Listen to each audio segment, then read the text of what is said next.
gente vai fazer então mais uma videoaula. Na verdade, esse conteúdo eu creio que nós vamos associar à disciplina Lógica 1, não Lógica 2, né?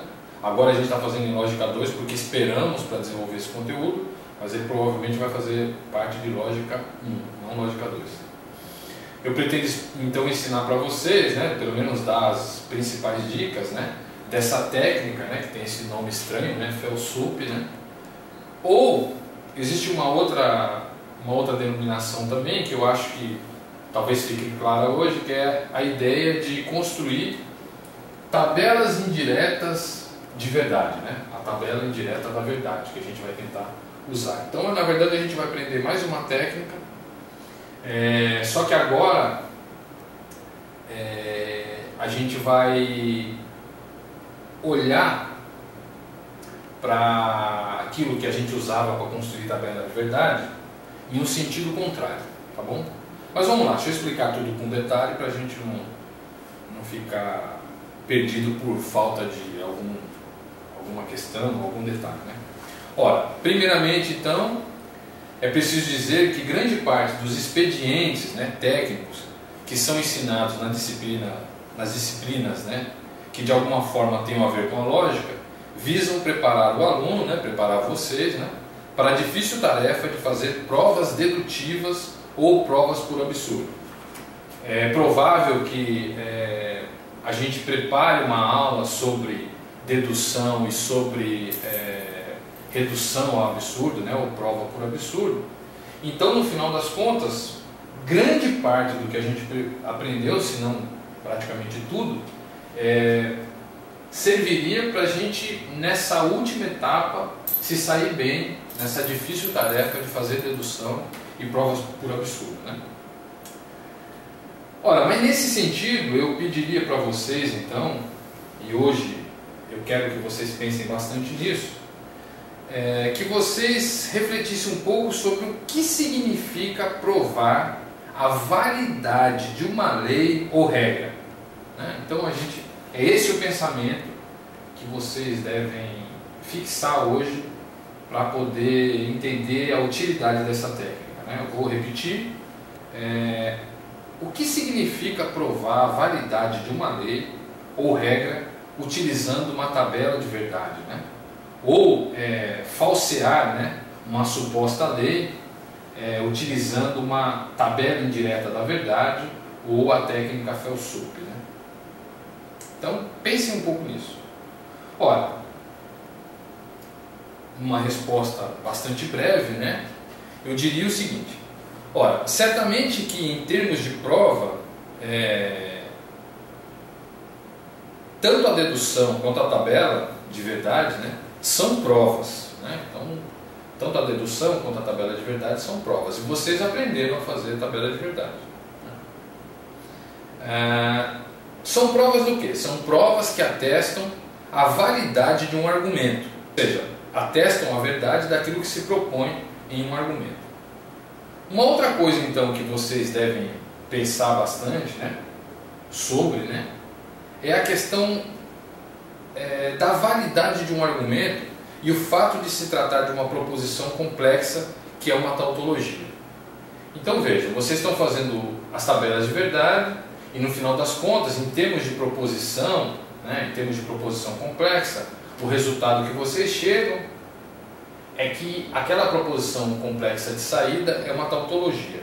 Então pense um pouco a relação entre um argumento válido e uma proposição complexa que é uma tautologia, né? Então, essa semelhança, né? Se perguntem, quando nós demonstramos que uma lei ou regra é válida, isso não quer dizer o mesmo que ela é uma tautologia? Essa pergunta?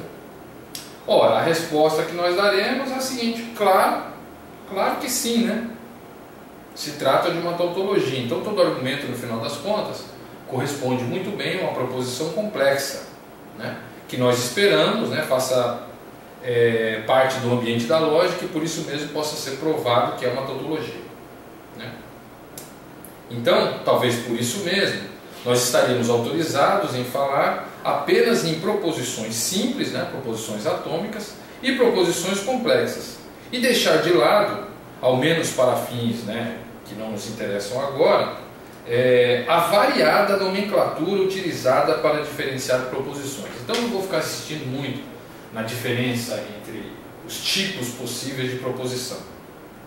Ou seja, a partir de tabelas de verdade, temos calculado os valores de verdade de proposições complexas, as quais têm assumido variados nomes, e estamos interessados justamente naquelas que sempre resultam em verdade, pois parece ser principalmente delas, né, as tautologias, de que trata a lógica. E eu vou remeter vocês então para dois aforismos, né, lá do Tractatus, que são o aforismo 6.1 e o aforismo 6.126. Então dê uma olhada lá no Wittgenstein, né, lá no Tractatus, nesses dois aforismos aí. Ora, é preciso tomar algum cuidado quando a gente está pensando essas questões, né? Por exemplo, quando a proposição não é uma tautologia ou uma contradição, ela é então uma proposição contingente. E, apesar de uma proposição contingente não corresponder a um argumento válido, as proposições contingentes são de grande interesse para as ciências em geral. Justamente porque as condições que as verificam ou falsificam dependem de algum conhecimento que extrapola apenas a sua forma lógica. Ora, esse conhecimento é fornecido por uma ciência em específico, né?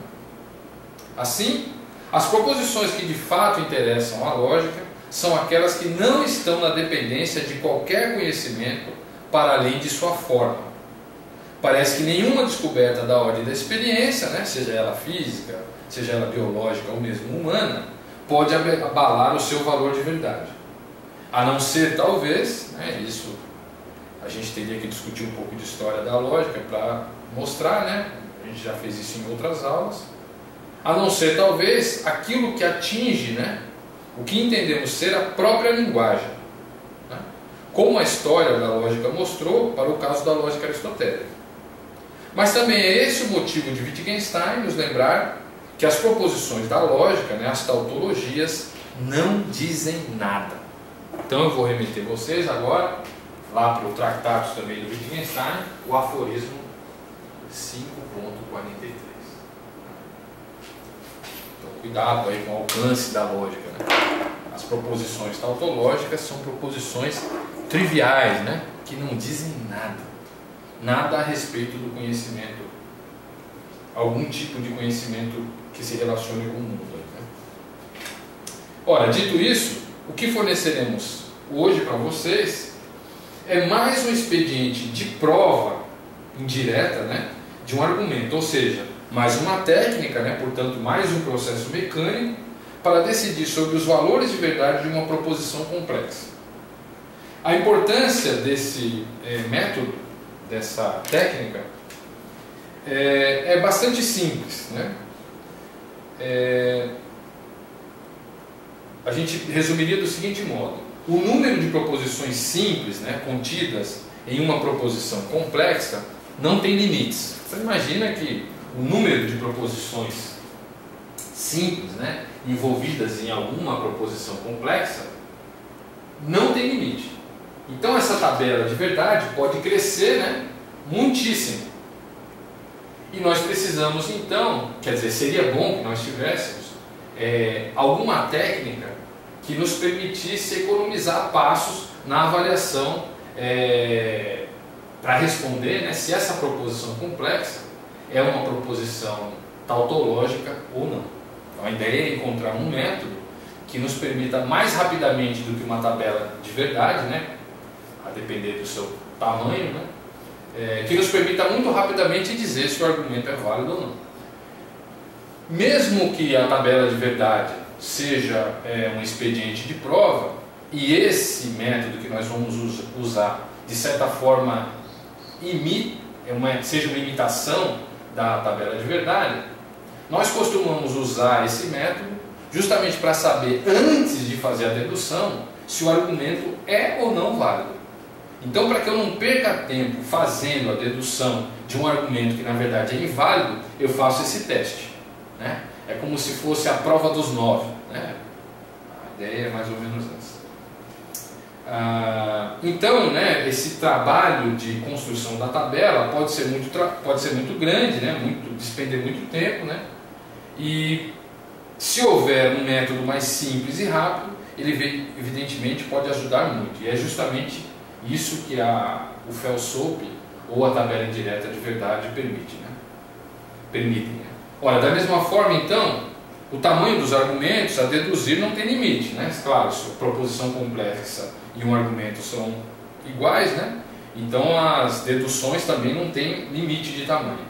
E é bom contar mais uma vez com um método mais simples e rápido para decidir se são ou não válidos e não proceder à dedução de um argumento, na verdade um pseudo-argumento, de uma falácia. A gente vai falar bastante hoje de falácia, né? Novamente, a gente já falou lá do silogismo da Arapt, né, que nos interessa em termos inclusive de história da lógica, e agora nós vamos falar então de falácia também a partir desse ponto de vista, né, dessa técnica aí que a gente vai aprender hoje. Então esse expediente recebeu esse nome, né, estranho, FEL-SOAP, ou tabela de verdade indireta, né? Eu acho que também já vi falar análise linguística, acho que também tem gente que chama de análise linguística, né? Mas eu não consegui encontrar nenhum livro que dissesse, que fizesse menção a essa expressão, né? Ora, de qualquer modo, o significado dessa expressão se associa então ao método abreviado de tabela de verdade. Lá na lista de exercícios eu pedi para vocês fazerem várias tabelas que permitissem provar certas leis lógicas, né?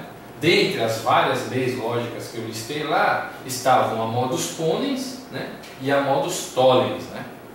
Então, vocês certamente já fizeram essa tabela e hoje então vocês vão aprender um método abreviado, né, eu espero, um método abreviado de responder se o modus ponens é um argumento válido, é uma tautologia, é uma lei lógica, uma regra, né, assim como o modus tollens, tá certo?